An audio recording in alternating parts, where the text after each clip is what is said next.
여러분께서 열어주시면 감사하겠습니다. 구약성경 이사야서 43장 1절로 7절까지 말씀드리겠습니다.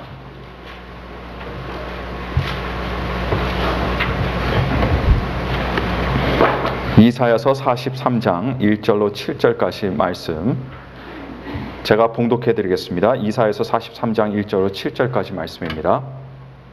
야곱아, 너를 창조하신 여호와께서 이제 말씀하시느니라. 이스라엘아, 너를 조성하신 자가 이제 말씀하시느니라.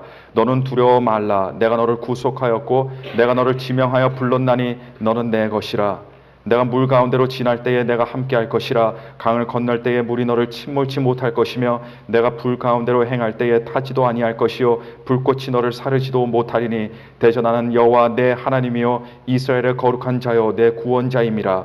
내가 애굽을 너의 속량물로 구스와 스바를 너의 대신으로 주었노라. 내가 너를 보배롭고 존귀하게 여기고 너를 사랑하였은즉 내가 사람들을 주어 너를 바꾸며 백성들로 내 생명을 대신하리니 두려워 말라. 내가 너와 함께하여 내 자손을 동방에서부터 오게 하며 서방에서부터 너를 모을 것이며 내가 북방에게 이르기를 놓으라. 남방에게 이르기를 구려하지 말라. 내 아들들을 원방에서 이끌며 내 딸들을 땅 끝에서 오게 하라. 물은 내 이름으로 일컫는 자 곧 내가 내 영광을 위하여 창조한 자를 오게 하라.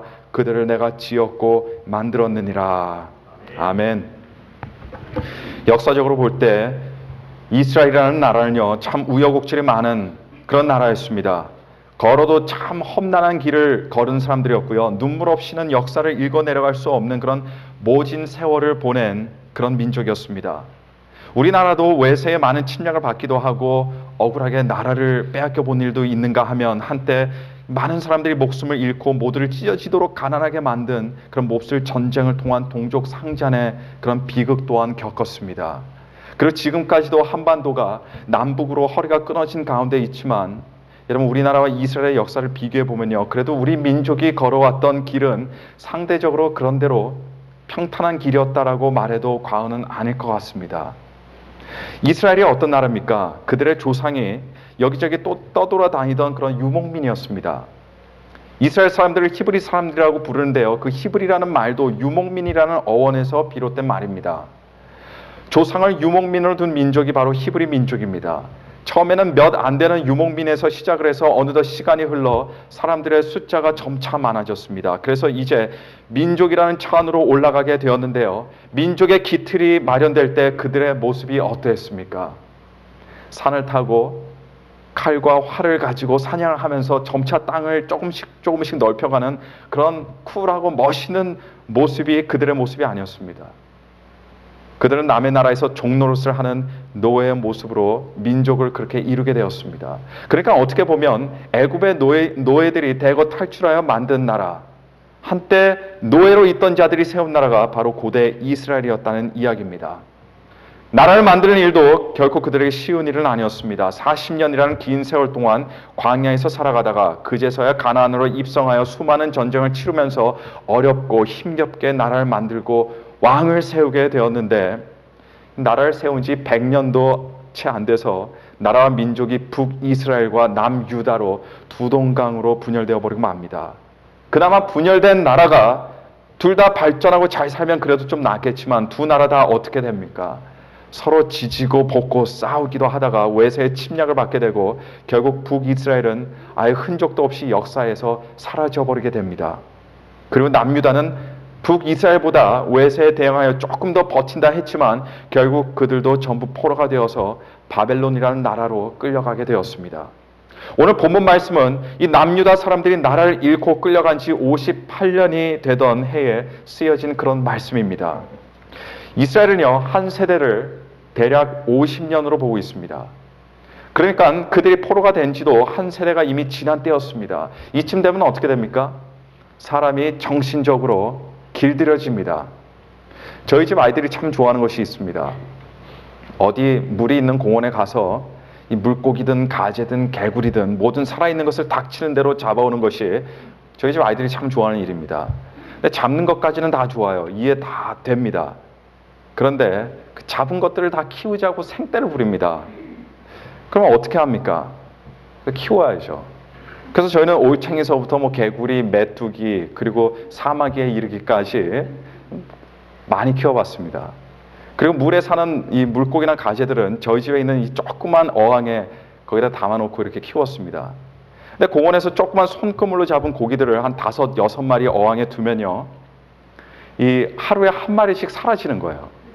하루에 한 마리씩 꼭 사라집니다. 처음에는 참 이상했어요. 아니, 서로 잡아 먹었다 가정해도요, 잡아먹힌 이 물고기의 잔해가 남아 있어야 되는 거 아니겠습니까? 근데 그런 잔해도 없어요. 깨끗합니다.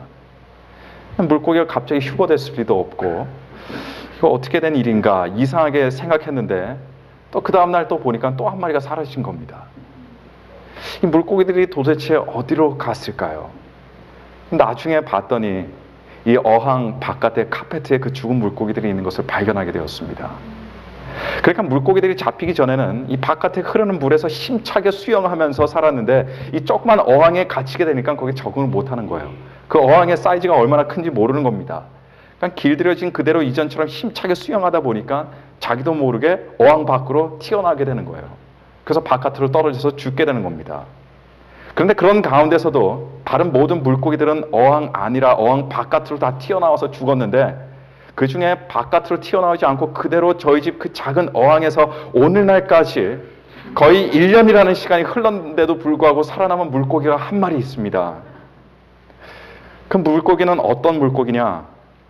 아주 새끼일 때부터 저희 집 아이들에게 포로로 잡혀서 이 큰 시냇물이 아니라 어항에서 길들여져 버린 그런 물고기예요.